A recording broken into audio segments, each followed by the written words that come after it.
Hello, students of mathematics in the modern world. So we are now on the second chapter of our course, and this chapter is entitled Problem Solving. The first lesson for this chapter is on inductive reasoning, and this is basically a tool that we use in solving problems. Now, I'm sure that you have been using inductive reasoning in the many years of your life. You're just not aware that what you have been doing is inductive reasoning. So let's go into the technical details of this and let's see that indeed you have been using inductive reasoning. So you will realize once we have the definitions and examples that you've been doing inductive reasoning for all these years. So we formally define inductive reasoning as a way of thinking that starts with specific observations, and we use those observations so that we can form general ideas or conclusions, or more appropriately, conjectures or hypotheses. So this inductive reasoning, the process will help us recognize patterns, and then from those patterns we make predictions, and then we can also use those to propose explanation based on what we observe. In mathematics, when we create an educated guess or a guess that's based on something, then we call that as a conjecture. You might be able to remember in your high school science, you have the term hypothesis. So hypothesis, we define that as an educated guess. So there is a basis for the guess, the prediction, or the generalization that you have.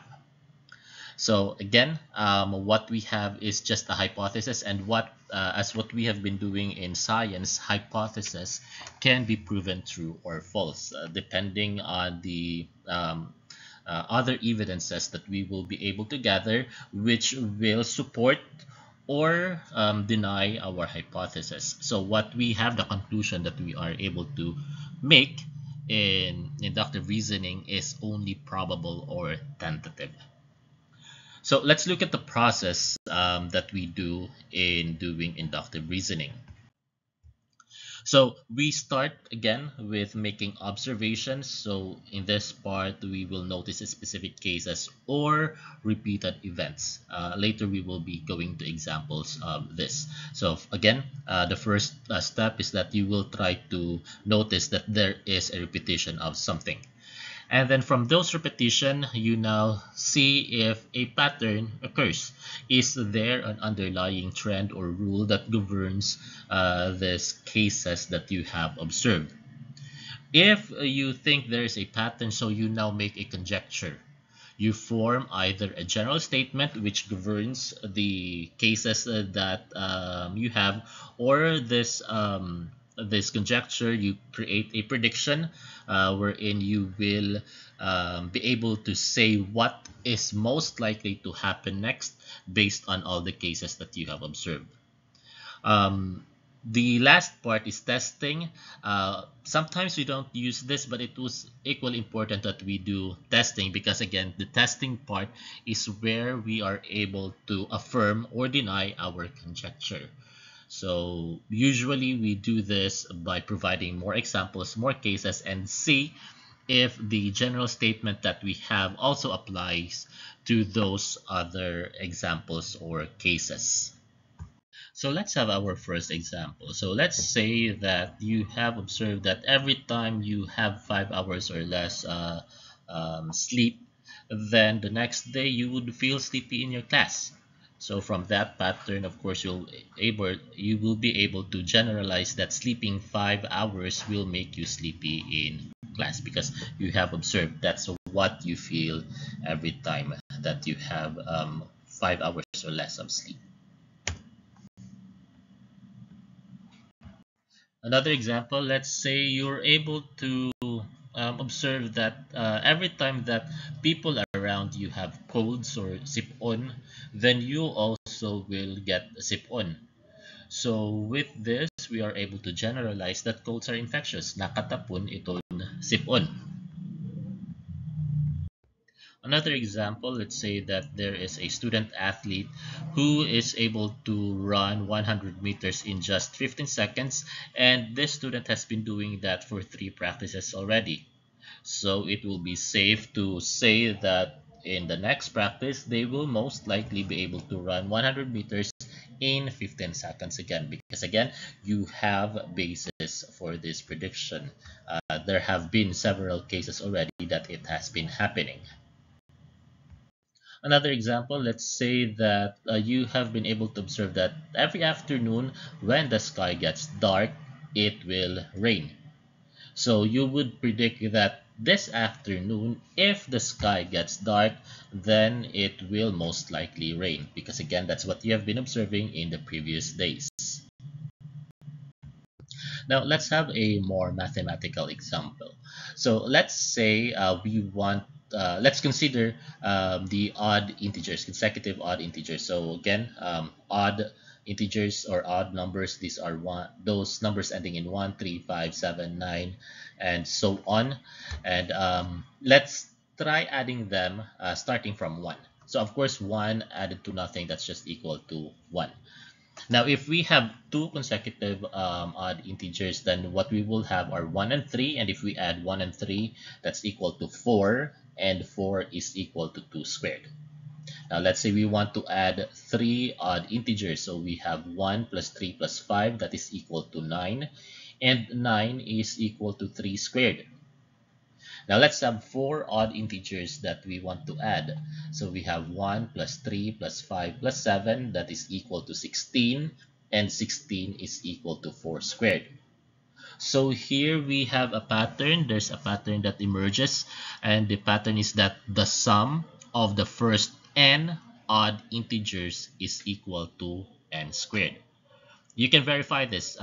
We can make a prediction. Let's just go to the next example. So if we do 1 plus 3 plus 5 plus 7 plus 9, that is equal to 25, and 25 is 5 squared. If we do 1 plus 3 plus 5 plus 7 plus 9 plus 11, that is equal to 36, and 36 is 6 squared. So our conjecture there holds true for those next cases. We can even go to a larger n. So let's say we want to add 10 consecutive odd integers. So those are 1 plus 3 plus 5 plus 7 plus 9 plus 11 plus 13 plus 15 plus 17 plus 19. So there are 10 in there. So that should be equal to 10 squared, or that is equal to 100. So with this, we are able to inductively make a generalization, a conjecture, and then we are also able to predict this for larger values of n. In mathematics, we are able to create a proof for things like this. That is a formal proof that relies only on logic. Now, as we have seen, inductive reasoning is a really helpful tool for us to solve problems. However, we need also to be careful when we use inductive reasoning, because there are times that they can be used erroneously. So one such case is making inductive reasonings when we know that there are known counterexamples. So for example, you are able to see that eagles, they can fly, flamingos, they can fly, parrots, they can fly, and you might be tempted to make a generalization that all birds can fly, because eagles, flamingos, and parrots, these are examples of birds. And what you have observed there is that they can fly. But of course, we know that there are certain birds which are not able to fly. For example, you have the ostrich, the penguins, the emus, and I don't know other flightless birds. But there are examples, so we cannot generalize flight to be a characteristic of all birds.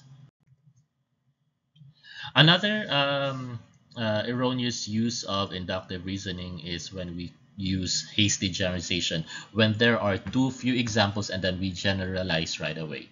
So for example, I've met some accountancy students and they are all diligent in their studies. So I will be tempted to create a conjecture that all accountancy students are diligent.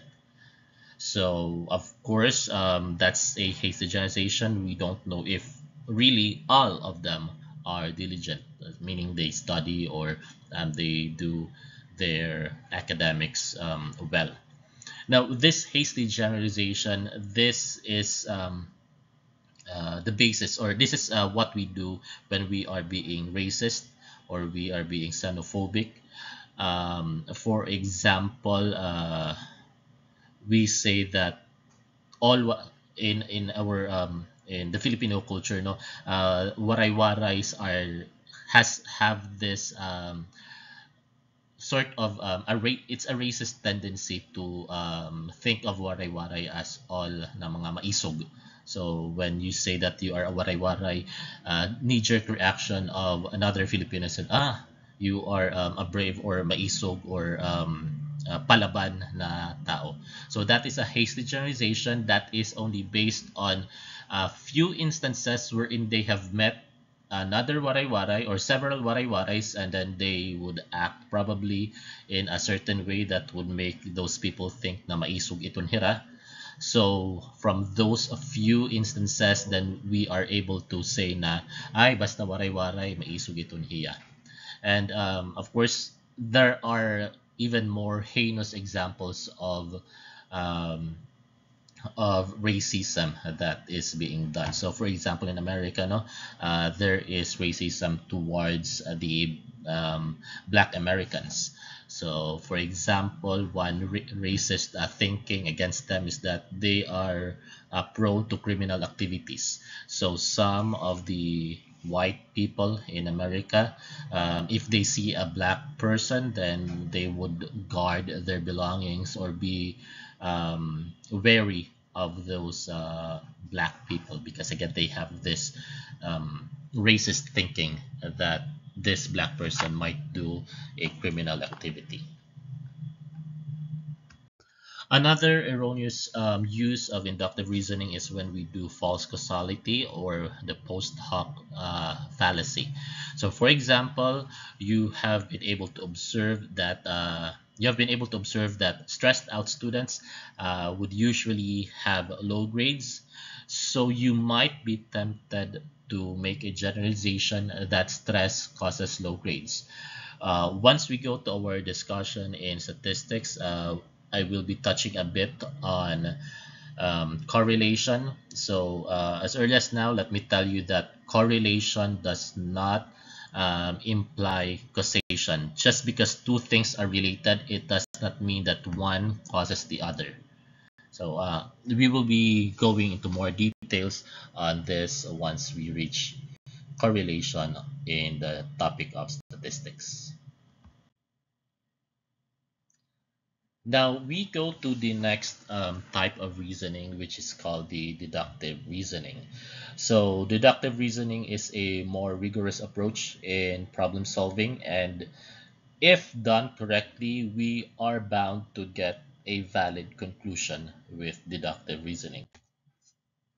So it is an important way of thinking that allows us to arrive at certain and logical conclusions based on given statements or premises. So what we have are general principles, and then we apply these general principles so that we can make to specific conclusions, and then we make conclusions for that specific case. So the important thing here is that the premise or the premises must be true and your reasoning is valid so that your conclusion will also hold true. So first we will go into the process, then the steps of the steps in deductive reasoning, and then we'll have some examples, and I will also show some erroneous way of using deductive reasoning. So the steps, first we need to have a major premise. So the major premise, these are accepted facts, rules, or definitions. So these are things that are true.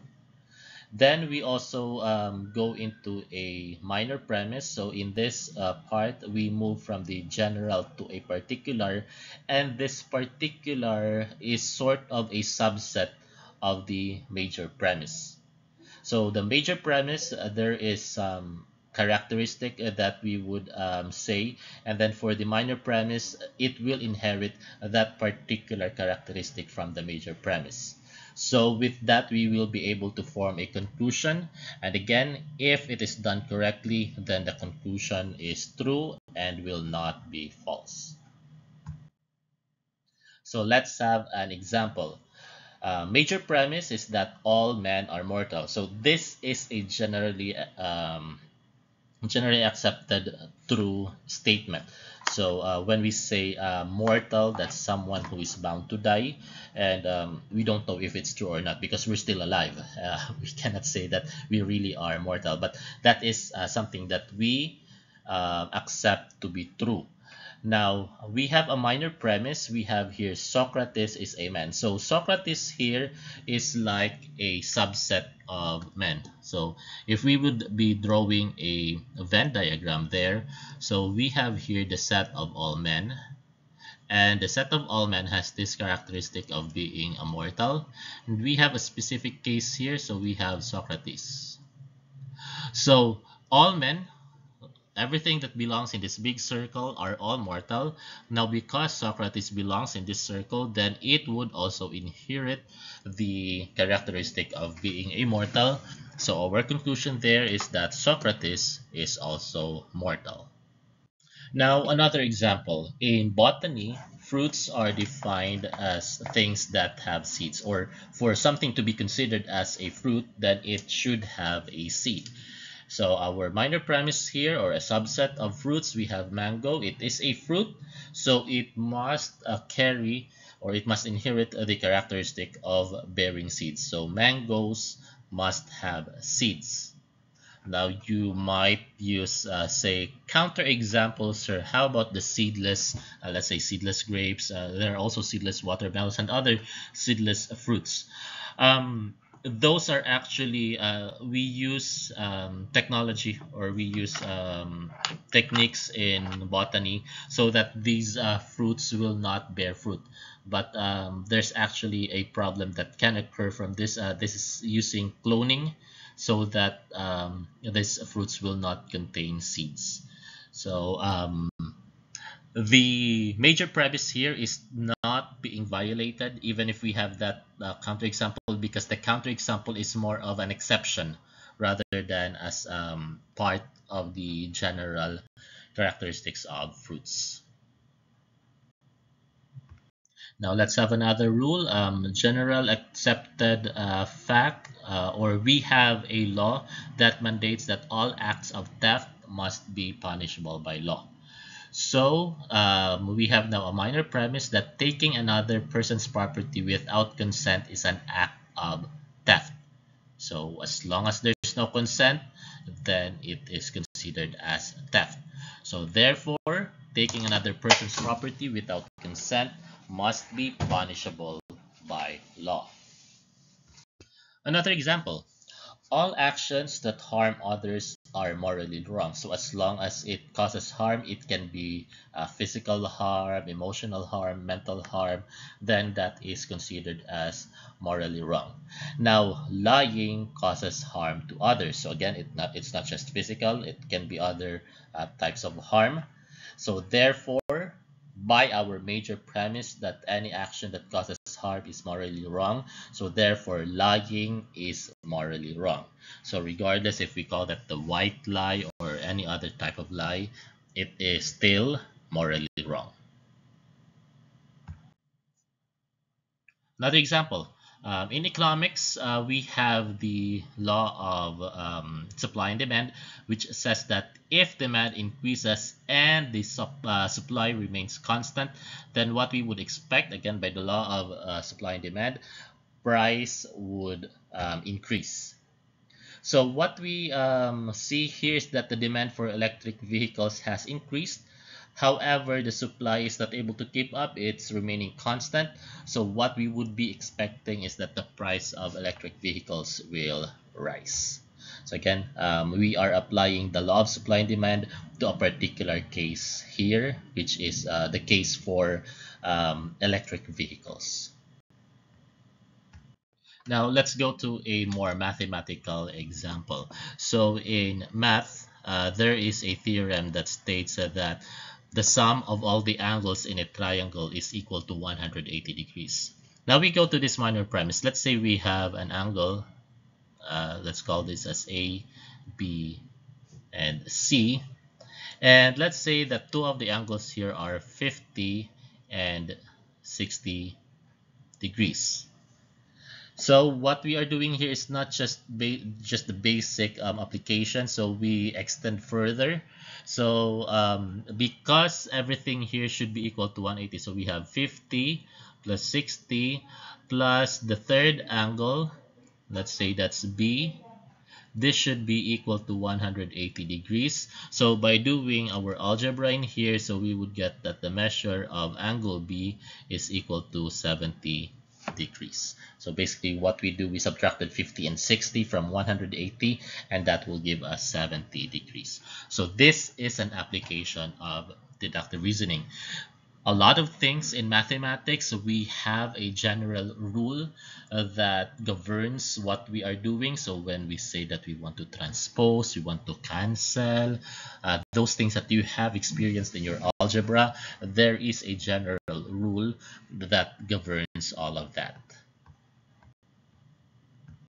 Now let's have another example from mathematics. So we have a theorem that states that the sum of two odd numbers is even. So let's now say we have two numbers, and let's call them x and y, and then let them both be odd.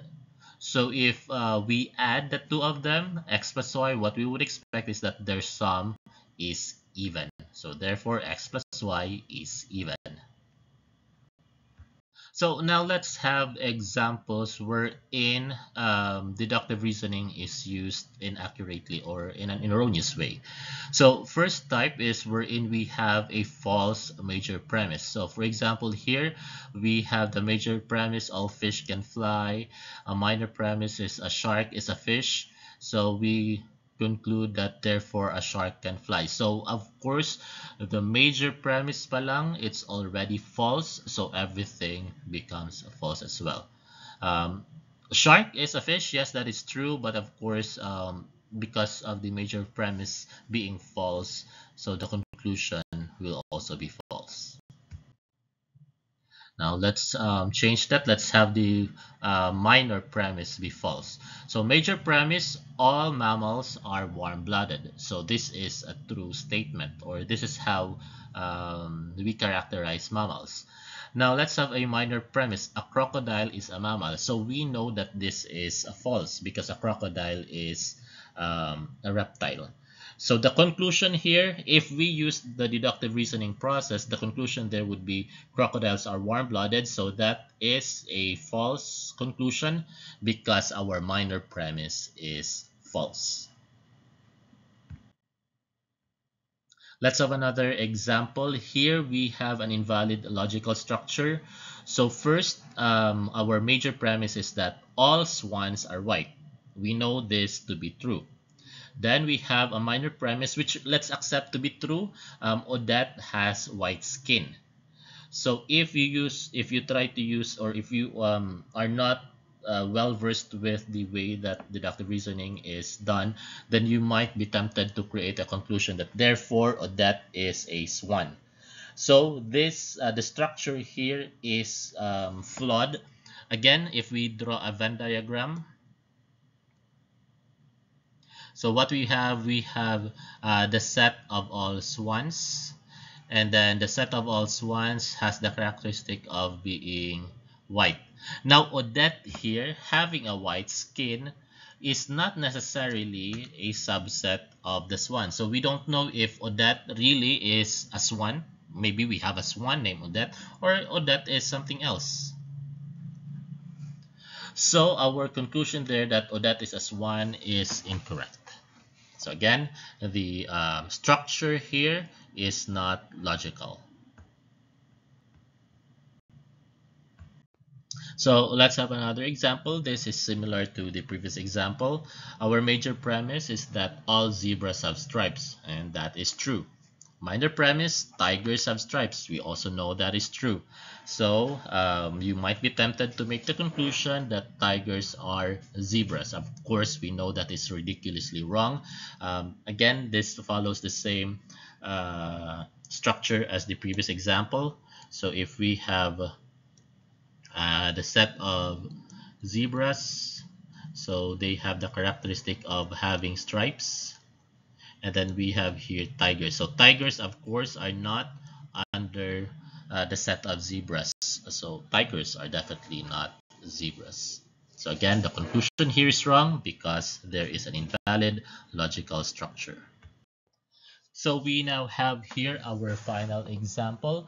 So let's say, let's accept to be true this premise that if it is my birthday, then we eat cake and ice cream. Now you observe that today we are eating cake and ice cream. So you might again be tempted to say that, oh, then it must be my birthday because there is cake and ice cream. Of course, that may be true, that may be false, but the conclusion here for it to be valid, it has to be true all the time. So this is a fallacy which we will be discussing more in detail in logic. This is called the fallacy of the modus tollens. Um, Again, we will be discussing further on that. So just focus on how we make use of deductive reasoning in creating logical conclusions.